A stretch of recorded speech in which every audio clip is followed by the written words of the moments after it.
Welcome to a new episode of MatNum for June 2024. Like every month, I'm going to talk about computational photography made with my own apps, algorithms that I've coded. So for those of you, most of you, you probably know what this series is about. Last month, we ended up with those pre-selection cards with QR codes that let you use the same settings as I used. So here I'm continuing with those two first pictures. I wasn't finished yet doing those preset card makers, but here you actually have two of the first cards with this QR code you can scan with your phone that will set automatically in one of my 4 compatible apps, which is Kamare, Vika, Digital Paula, or Darkcam. Will let you use the same settings. So here are 2 pictures from the seashore of Reykjavik. At first, those QR codes, they're quite practical because you can put them in libraries. You can send them to friends if you want to share. You can get them back, print them actually on paper if you really want to. But yeah, that's a dual photo of me working on the last details. Dual photography, for those who don't know or don't remember, it's taking the picture on both sides of a photographic device at the same time. It's me coding.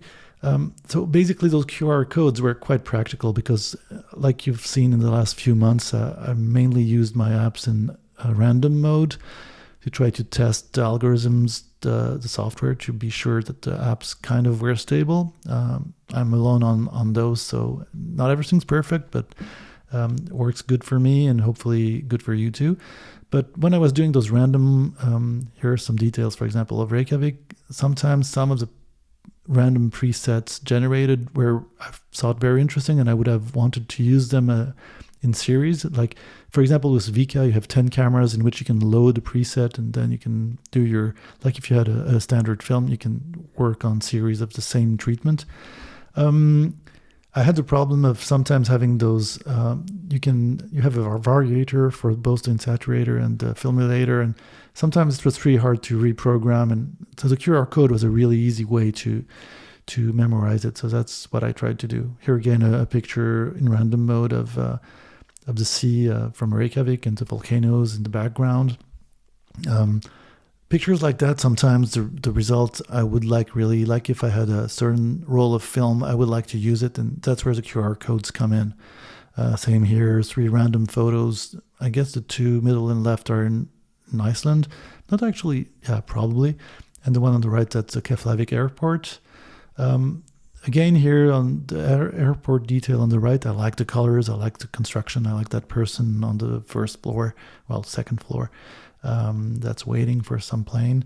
But I actually liked also that black and white treatment. And sometimes you take pictures, you don't really have an idea of the treatment, but it's when you see it that you want to keep it. So that's where the QR code comes handy, because you can store those preset cards. And that's basically the first version of how they will look like.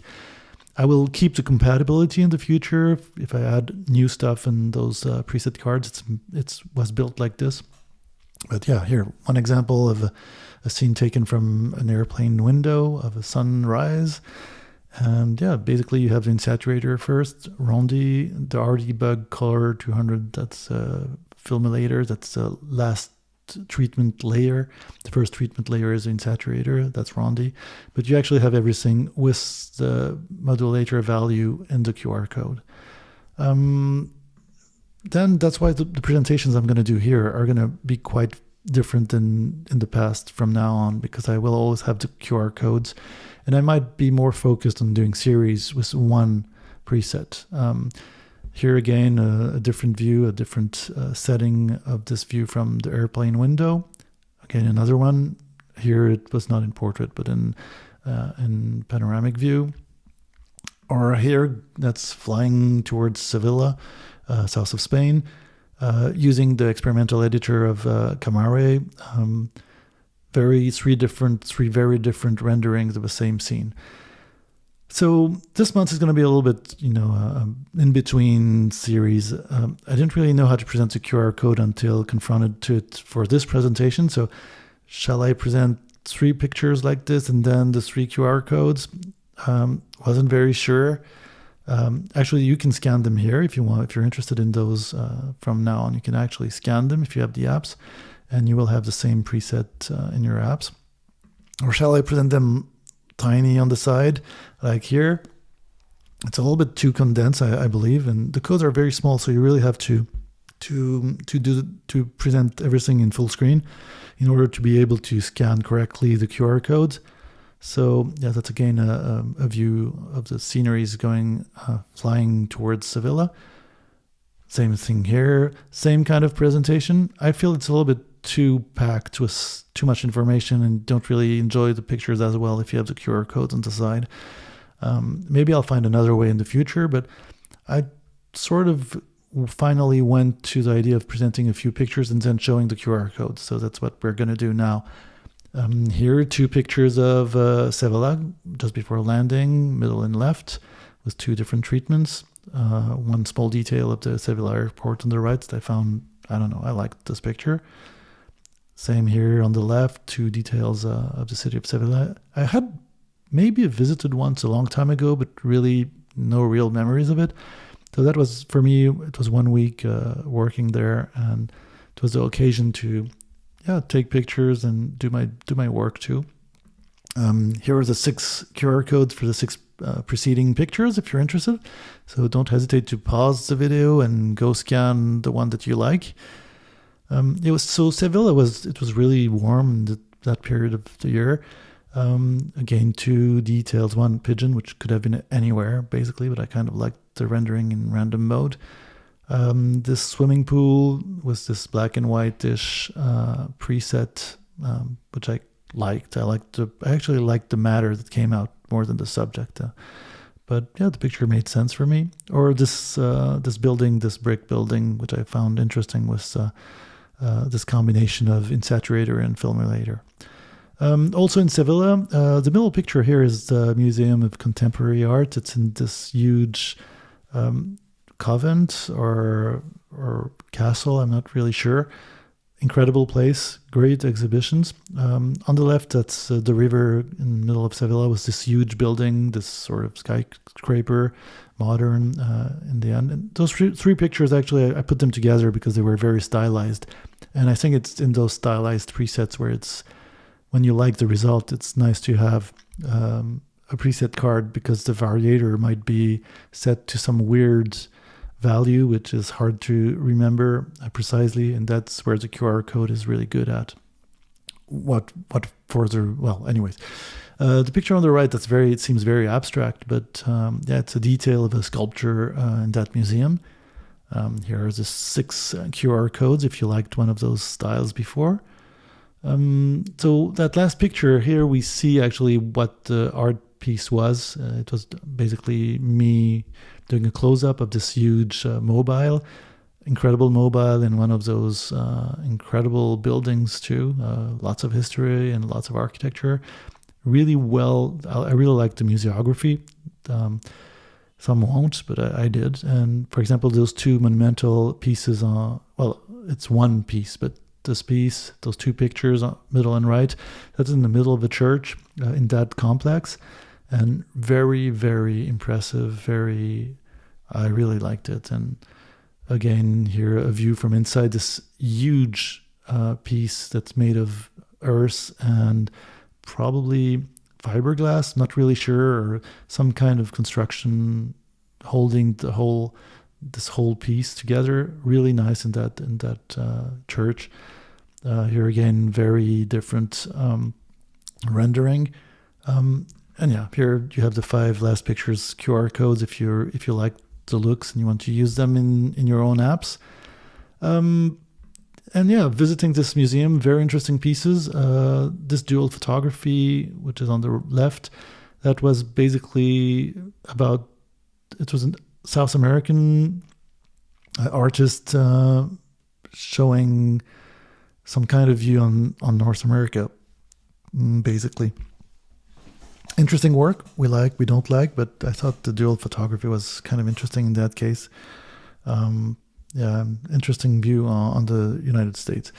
Also, in that incredible museum, you have also artifacts from another and leisure time. And so you have those really interesting art pieces, which are not contemporary, obviously. Here it's a picture taken with dolce, I believe, as an insaturator. So very little modification, but really, I think the treatment's interesting per se. Again, here's the QR code will be interesting because it's all in the refinement of the settings. Or here, if you have really different treatments, again, I'm in the random mode of the experimental editor of Kamare. Can be interesting to really use those QR codes and store those images, those preset cards, and go and reload them when necessary. Also, here I was in Sevilla, so I was experimenting also with low lights in the streets, the high contrast, people moving around, trying to do some interesting stuff, using Kamare basically. But again, with the random mode, some of them were really interesting, and I'm glad now that I can share them a little bit more easier, and yeah, that's how we do it now, preset cards. And so yeah, you have the 6 preceding pictures codes if you want to do something similar. Sevilla, one image in the middle. The three of them are in Sevilla, but I guess only the middle one makes sense in that sense, because it's the rooftops. But otherwise, that's simply the hotel room I was in on the left with the TV screen. I thought the rendering was pretty cool, and this cone, the rendering was really nice, and actually ran a little bit around and tested, and I kind of liked also this treatment, which I felt made for something interesting. Again, those QR codes are nice because I believe they are in the latest version. I should check. I'm not doing my work properly, but maybe there's some indication of the preset and the EXIF data of your pictures also. Here again, portrait mode in Sevilla, the ambiance at apéro time, the end of the day, when people get out of work and drink a little bit, eat some stuff, and enjoy each other. And here are the QR codes if you liked the style of one of the preceding photos. This month, as I said, it is a little bit transitional.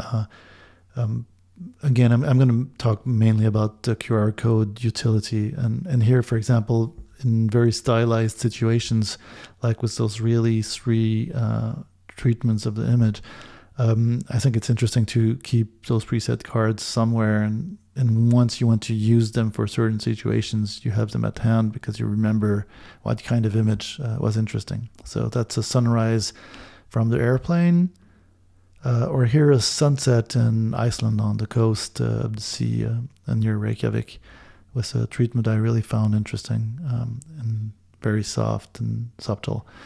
But like the picture on the far left, those black rocks and sand of the beaches in Iceland are, if you have a good treatment of the colors of the grain, you can sometimes enhance what the landscape evokes for you.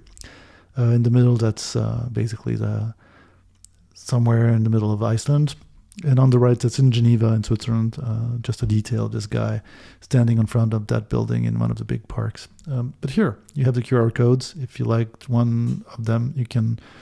basically, I think I didn't put the man in Geneva, but that's bewi as an insaturator. And I think it's kind of a flat work and KDT32 as a filmulator.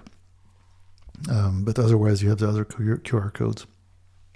Having put kind of aside this part of my software, I can now focus on other functions. So I'm going to go back to some picture styles I was doing before, basically multi-exposition, which you can do with Kamare. I'm going to try to refine that and maybe integrate it in other apps. So here are 2 examples. I was having fun with plants. Or simply, I'm going to be able to work again on series and more subtle, non-random choices of filters, of creative filters. Like on this picture near Reykjavik, that's in the west neighborhood. Or this picture is this treatment, which I found interesting, from a rooftop in central Reykjavik, just near the Harpa Opera. yeah, I'm going to be able to refocus a little bit. So those MatNum presentations are going to maybe focus on newer algorithms, new ways of using the apps, and more on the seriality of how I take pictures. 2 details of Reykjavik, and here a cook also working in one of those modern bistro in Reykjavik where we eat very well. So yeah, those QR codes, also going back to the QR codes, when you have treatments like this one with this landscape kind of greenish, that's Iceland again, they're pretty useful because the variator sometimes is a very subtle move will really change the results. So it's nice to have it encoded like here with those QR codes directly in something you don't need to type in or slide to get the perfectly similar result. 6 more pictures for this month. Those 3 pictures, basically left and middle, that's it's very far west and north of Reykjavik in Iceland. The picture on the far left, it was during an incredibly strong storm. We don't really see it here, but I really liked what came out of the treatment. Or those volcanic rocks, this cliff with those basalt columns, very typical for Iceland. The treatment with the Bomber Baba insaturator really gives it a kind of an early 20th century look when they sort of treated color in a weird way. But I really like the way it comes out, and yeah, so you'll have the preset card after. Or here you have on the right, you have the far right thermal mud thermal mud sources. I wouldn't go bass in those boiling muds. I think they're more deadly than anything, but a really beautiful place, and I think the treatment's kind of interesting. And also, middle and left, that's pictures from a thermal bath complex, which is named Sky Lagoon. It's in Reykjavik. It's kind of touristy, but I think it's a really very photogenic place. Basically, that's an infinity pool way above the ocean, so you have some kind of continuity. It's really nice in the middle of rocks. Very, very well done. Very pretty. Touristy, a little bit expensive, but it's kind of worth the view. I'm not sponsored in any way, but I saw the 2 pictures that came out were really nice. And the picture far right, that's the old marina of Reykjavik with this weird treatment. And yeah, those pictures I kind of liked. And now I can share you the recipes thanks to those preset cards. Archival files, I named them. So hopefully that was interesting a little bit, entertaining, that I hope. And I hope you will be able to take pictures with all those presets. And if you have comments, questions, other suggestions, don't hesitate. And catch you next time.